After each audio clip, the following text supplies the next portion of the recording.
não termina com Sócrates, Platão e Aristóteles. Mesmo em Atenas, surgem outras escolas. Escolas que vão dialogar com eles três, seja confirmando certas ideias, seja contrapondo-se a elas. É o caso de Epicuro de Samos.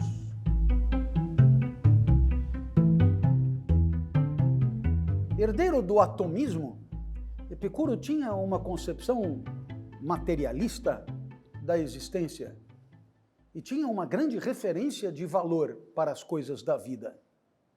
A maior de todas, o prazer. Hedonê, em grego.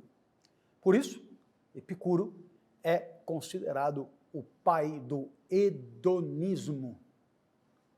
Você olha e diz, esse é dos meus. Esse é dos meus. Devia encher a cara, entendeu?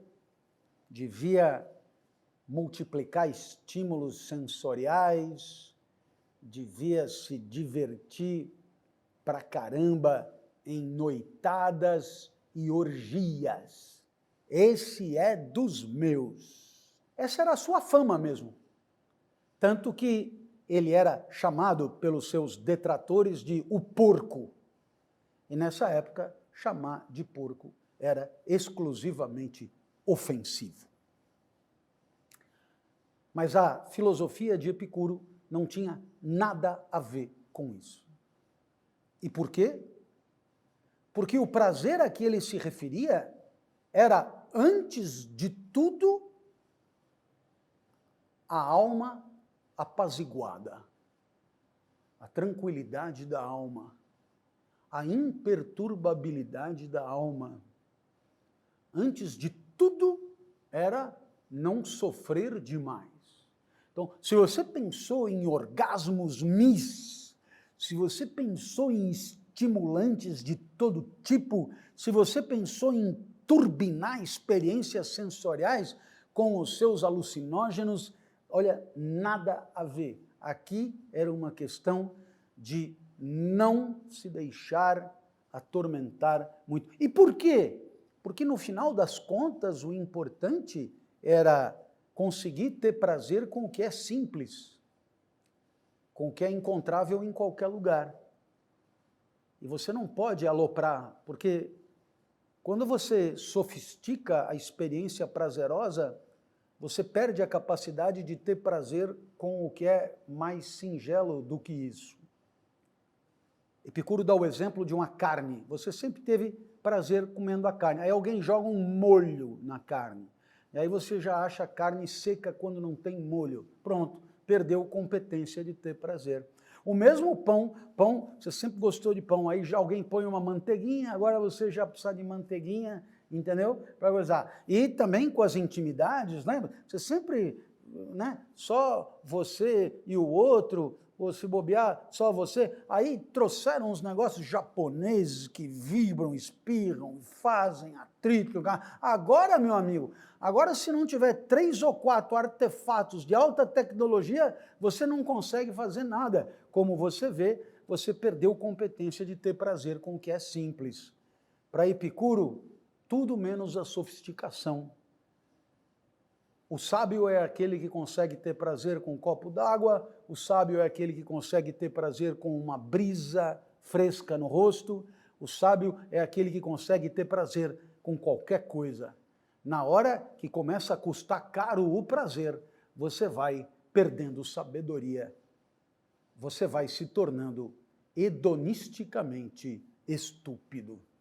O valor da vida tem o prazer como referência, mas o prazer como referência é a capacidade de ter prazer com o que está ao seu alcance, a qualquer momento.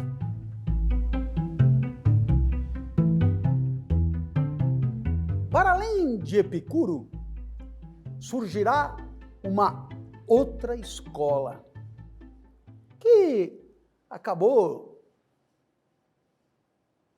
ganhando a denominação de estoicos. Tal como o Liceu de Aristóteles, a Academia de Platão e o Jardim de Epicuro, os estoicos também fazem alusão a um lugar, Stoa, que é a porta de entrada da cidade. Os estoicos se reuniam ali, na porta de entrada da cidade. O que faz pensar que, do ponto de vista urbano, pelo menos, eles fossem periféricos. Me refiro aqui aos estoicos gregos. Mas o estoicismo mais robusto vai ganhar corpo com os romanos, em especial 3. O imperador Marco Aurélio, o escravo Epicteto e o jurisconsulto Sêneca. Bem, qual seria a ideia central do estoicismo? A palavra estoico, ela tem um significado no senso comum. Naturalmente que não é todo mundo que se serve dessa palavra, mas ela existe fora da filosofia. Fulano de tal reagiu com estoicismo. Fulano de tal foi bem estoico na hora de encarar aquela situação. E isso quer dizer o quê? Quer dizer que o cara aguentou o tranco sem reclamar. O estoicismo, né, no senso comum, quer dizer ser cascudo, ser firme, aguentar o tranco, suportar. Então, perceba que essa primeira ideia já faz pensar numa filosofia que tem como preocupação inicial as desgraças da vida. Se ser estoico é aguentar o tranco, ser cascudo, né? Apanhar sem reclamar, perceba que tudo isso faz alusão a momentos de dificuldade, a momentos tristes. Não tem nada de auspicioso. Ora, sendo assim, podemos começar a compreender por que os pensadores estoicos passaram a ser tão citados no mundo do trabalho. Talvez porque o que se espera do colaborador contemporâneo é que aguente a bigorna na cabeça sem reclamar. Há um best-seller em circulação, 24 horas sem reclamar.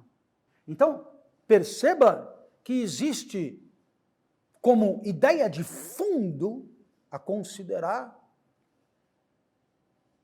não lamentar as dificuldades da vida.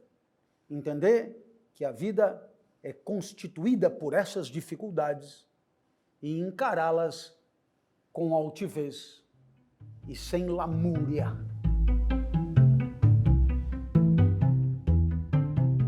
Os estoicos têm uma ideia primorosa na mão. O manual de Epicteto destaca com neon essa ideia. Há o que na vida depende de quem vive e há o que na vida não depende de quem vive.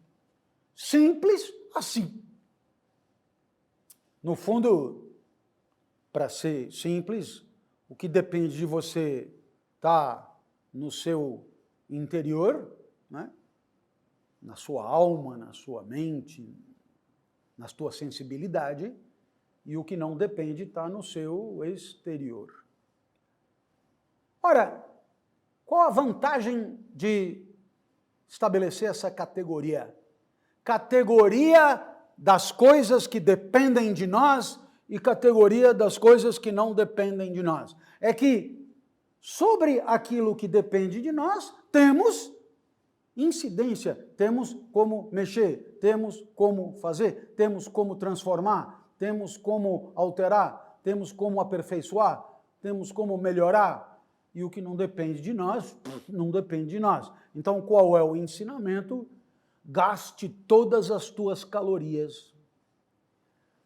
Todas as tuas calorias, todas elas, todas as tuas preocupações, só e exclusivamente com o que depende de você. E o resto, deixa eu ir lá, porque não adianta mesmo. Quer um exemplo? Vamos dar uma palestra em Porto Alegre. 20 horas,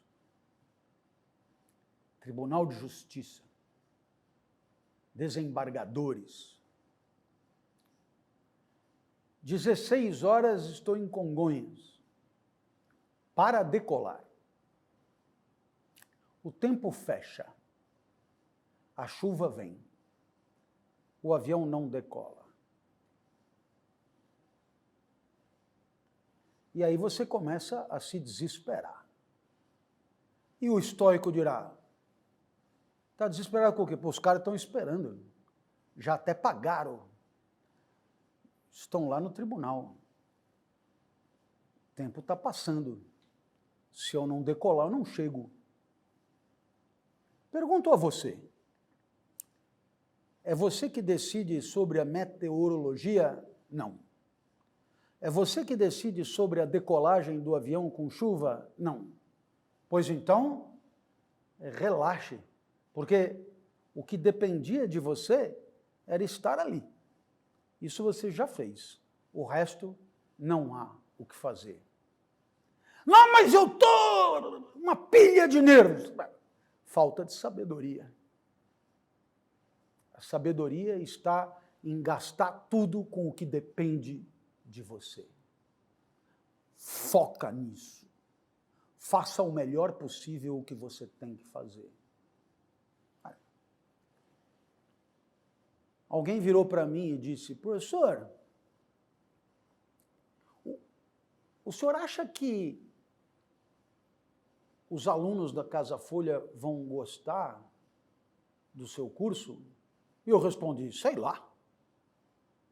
Fui estoico, porque não depende de mim. O que depende de mim é o que eu estou fazendo. O que depende de mim é o que eu estou dizendo. O que depende de mim é a minha ênfase. São os meus exemplos. São os meus conceitos.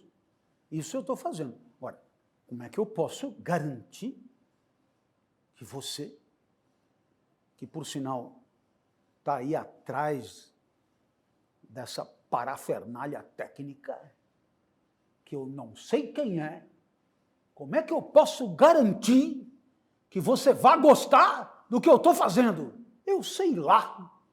E foi o que eu respondi. Eles disseram, mas os outros garantem que vão gostar. Mentem! Mentem! Contratem eles então! Mentem! Não podem garantir. Garanto o que depende de mim. O que não depende de mim, não tenho como garantir. Ensinamento estoico. Valeu!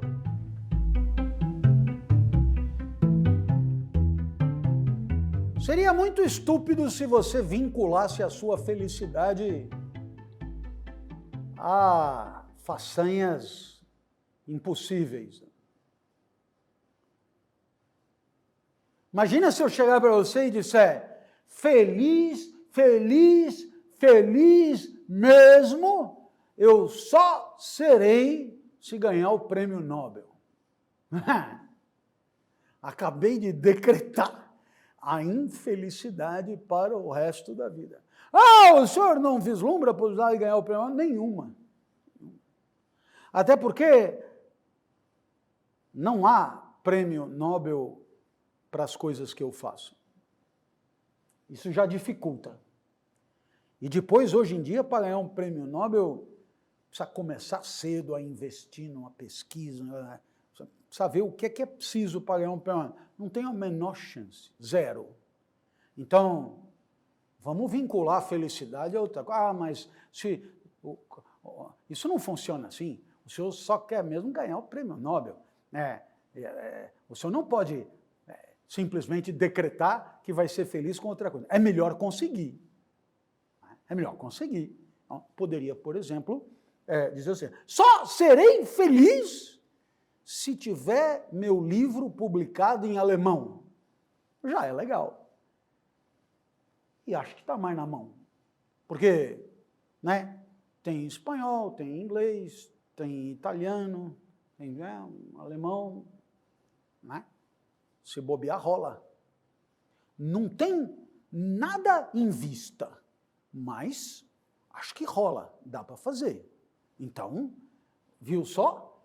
Você tem uma meta, ninguém pode dizer que você não tem ambição, tem, mas uma coisa exequível, uma coisa conquistável e que é bacana. É bacana. E dá para conseguir. Muitas vezes, esperamos do mundo um pouco além do que o mundo pode dar. A sabedoria estoica recomenda gostar do mundo tipo como ele é. Vamos imaginar que você tenha decidido fazer esse curso aqui. E você passa o curso inteiro reclamando, dizendo, se fosse o Cortella seria muito melhor, se fosse o Karnal seria ótimo, e o Pondé então? Outra profundidade. Mas decidi fazer o curso desse palhaço aí, que só diz obviedade, não traz nada de novo. Então, aviso ao reclamante, serei eu até o final.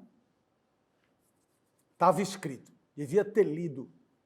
Agora não adianta chorar. Pois essa é a ideia do pensamento estoico que estamos apresentando. Não esperar do mundo mais do que o mundo pode oferecer. Não esperar do mundo além da conta. Portanto, ter em relação ao mundo uma espécie de apreço pelas coisas como elas são e um pouco mais. Essa desconfiança em relação às expectativas está diretamente ligada a um desapreço em relação ao chamado futuro, a viver pensando no que vai acontecer. O pensamento estoico é um pensamento de sabedoria presente, sabedoria de experiência, sabedoria de afetação, sabedoria de contato raiz com a realidade tal como ela é e onde ela está.